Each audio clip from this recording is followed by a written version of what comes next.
Manager সুনীলের কেবিনে যায় এবং ওকে ওই বৃদ্ধ লোকটার আমি জানি, আমি নিজেই ওকে ওখানে বসিয়ে রেখেছি। একটুক্ষণ বসে থাকবে, তারপর চলে যাবে। তারপর ম্যানেজার সুনীল অমিতকে অন্য কোনো কাজের কথা জানায় এবং বলে, তুমি তোমার কাজ করে ফেলো, আর তোমার এই ব্যাপারে কোনো মাথা ঘামানোর দরকার নেই।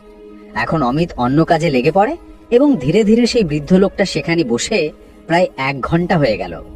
1 ঘন্টা পর্যন্ত বৃদ্ধ লোক ধৈর্য ধরে থাকে, কিন্তু তারপর আর সেটা সহ্য হয় না। সে উঠে দাঁড়ায় এবং ম্যানেজার সুনীলের কেবিনের দিকে এগিয়ে চলে। যতই সে ম্যানেজারের কেবিনের দিকে এগোয়, ম্যানেজার দেখে বৃদ্ধ লোকটা তার কাছে আসছে। তখন সে তাড়াতাড়ি কেবিন থেকে বেরিয়ে এসে বৃদ্ধ লোকটার সামনে দাঁড়ায় এবং গর্ব করে জিজ্ঞেস করে, হ্যাঁ বাবা বলুন, আপনার কি সমস্যা? চরণ দাসজি লেফাফাটি এগিয়ে দিয়ে বললেন, ছেলে, এটা দেখো, আমার ব্যাংক অ্যাকাউন্টের ডিটেলস এখানে আছে, আর আমার অ্যাকাউন্ট থেকে কোনো লেনদেন হচ্ছে না। তুমি দেখে বলো তো